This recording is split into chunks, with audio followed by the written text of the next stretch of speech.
तो विद्युत द्विध्रुव के निरक्षीय, ये निरक्षीय है ना, यहाँ समझ लेना, निरक्षीय स्थिति पर विद्युत विभव ज्ञात करना है। इधर सीधा सीधा क्वेश्चन आता है। कभी कभी क्वेश्चन इसको ऐसा घुमा के देता है कि सिद्ध करिए कि विद्युत द्विध्रुव के निरक्षीय स्थिति पर विद्युत विभव का मान शून्य होता है। दोनों क्वेश्चन समझ में आ गए।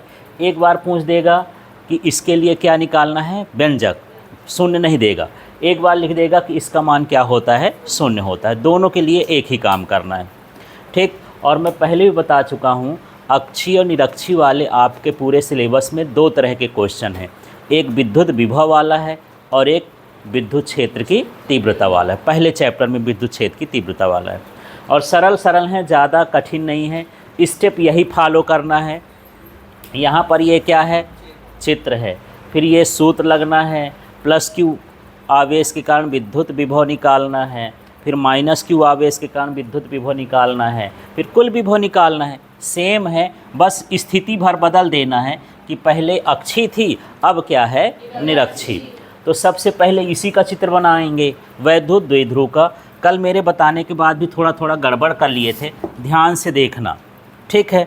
यहाँ पर एक हमको लाइन खींच लेना है। पहले हमको विद्युत द्विध्रुव ही बनाना है। ये इस तरह से दो पॉइंट बनाना है।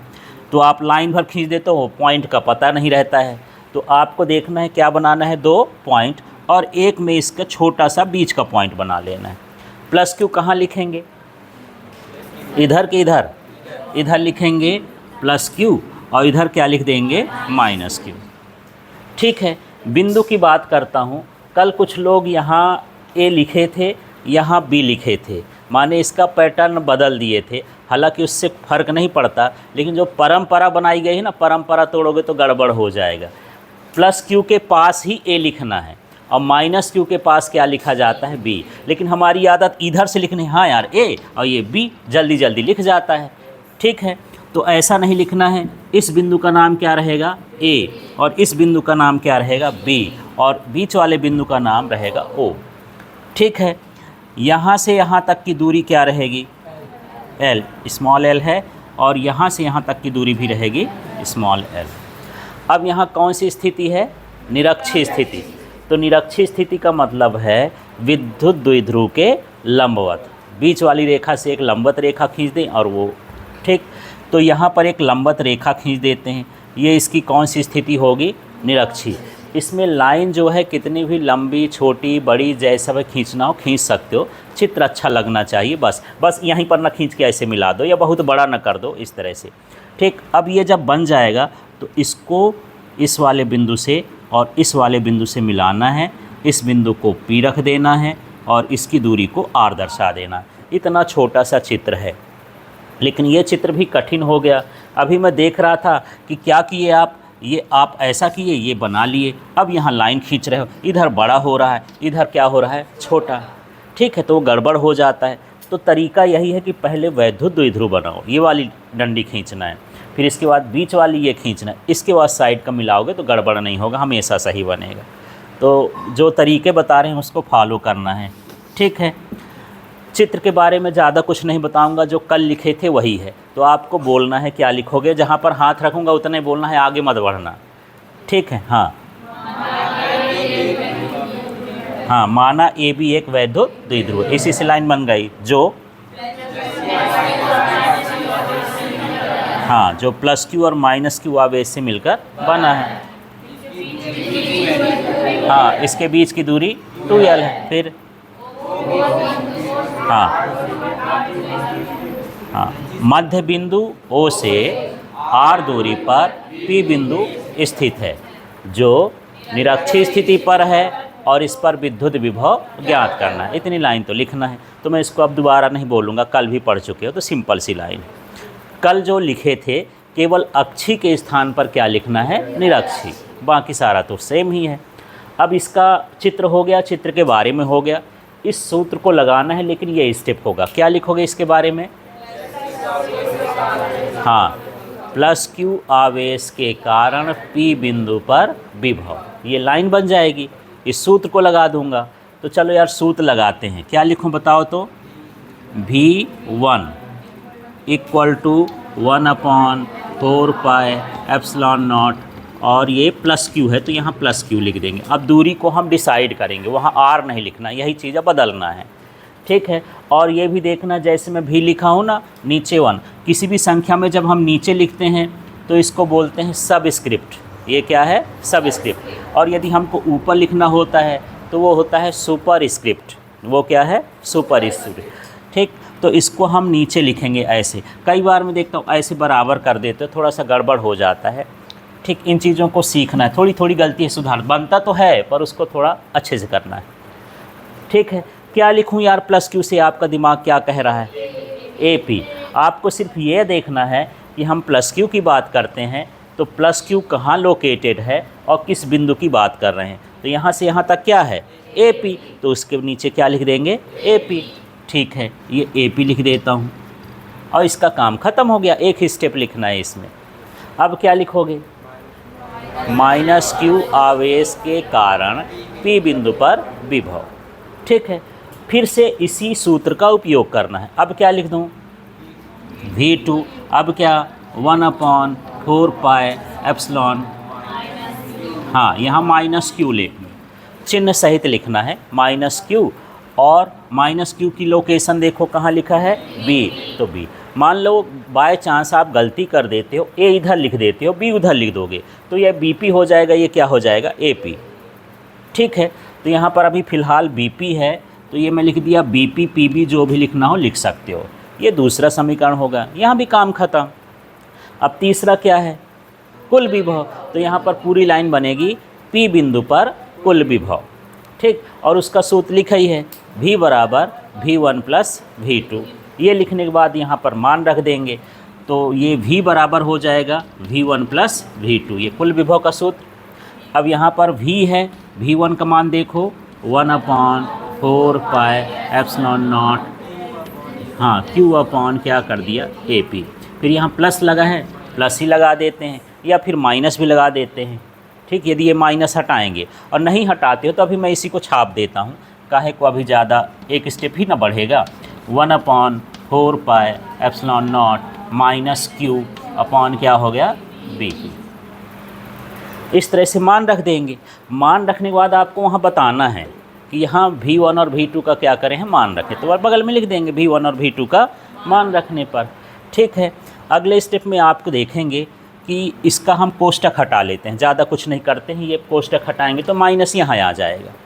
आप डायरेक्ट भी माइनस लगा सकते हो, इस स्टेप को छोड़ भी सकते हो, ठीक है। तो यहाँ पर देख लेते हैं, लिख देता हूँ, देखना V बराबर 1/4 पाई एप्सिलॉन नॉट, ठीक है। कोष्टक भर हटा रहा हूँ, Q बटे क्या हो गया? AP।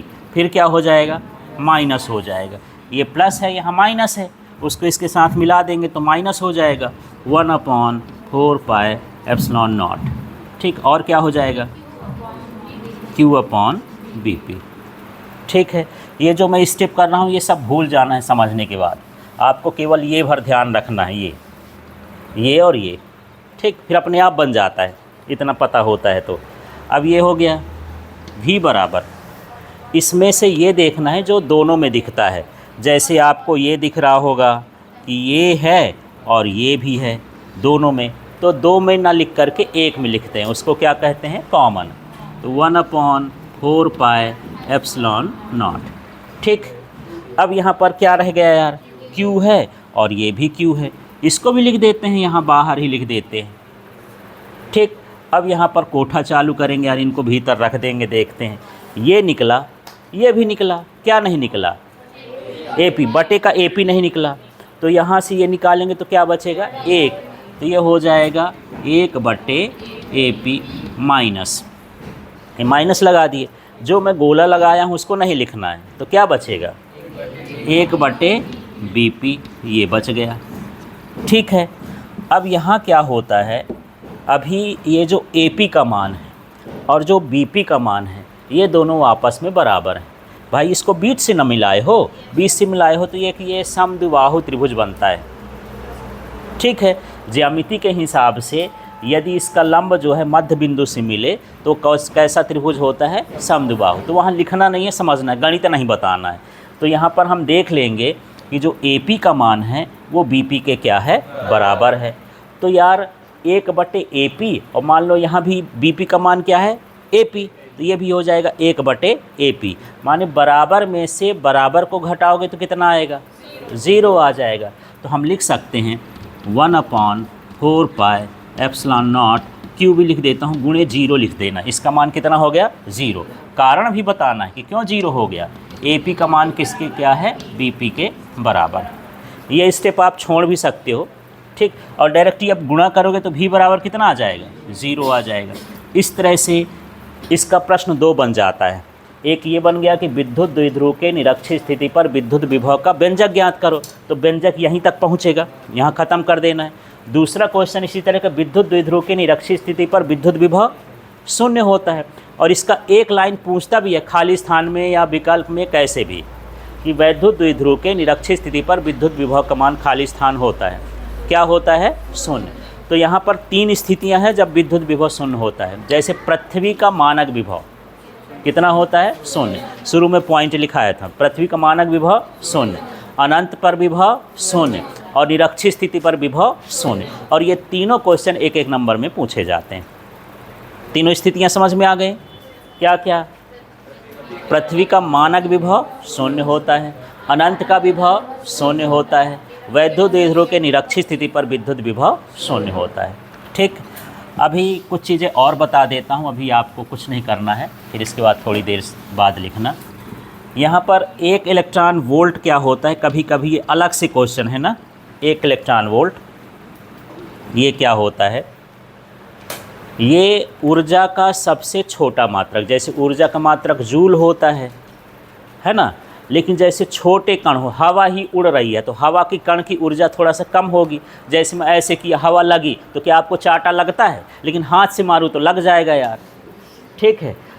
तो छोटे छोटे कणों की ऊर्जा को हम किससे दर्शाते हैं, इलेक्ट्रॉन वोल्ट से। और सीधा सीधा इसी को पढ़ना है, 1 इलेक्ट्रॉन को 1 वोल्ट के विभवांतर से, फिर से 1 इलेक्ट्रॉन को 1 वोल्ट के विभवांतर से त्वरित करने में उत्पन्न ऊर्जा। त्वरित का मतलब भगाने में, त्वरण का मतलब जैसे आपके गाड़ी में एक्सेलरेटर होता है ना, त्वरण को एक्सेलरेशन बोलते हैं, उसी से क्या बना, एक्सेलरेटर। तो उससे स्पीड को घटाते हैं और बढ़ाते हैं। जैसे इलेक्ट्रॉन में कैसा आया, ऋणावेश आया, तो मैं बहुत सारा धन लेके इसके पास पहुंचा तो भागना चालू कर देगा, यहीं रहेगा, भागेगा कि पास आएगा, भागेगा। ये प्लस है, ये है माइनस, क्या होगा, ये इसके इधर की ओर आएगा, ठीक, आकर्षित होगा। तो इसमें गति पैदा कर दिया ना, तो ये त्वरण कहलाता है। ये क्या कहलाता है, त्वरण। और यदि मैं इसके पास माइनस माइनस ले आऊँ तब क्या होगा, भागेगा, ठीक है। तो ये जो माइनस लाता हूँ ये विभवांतर पैदा कर रहा हूँ, विभवांतर पैदा होता है तो या तो ये भागेगा या फिर ये पास आएगा।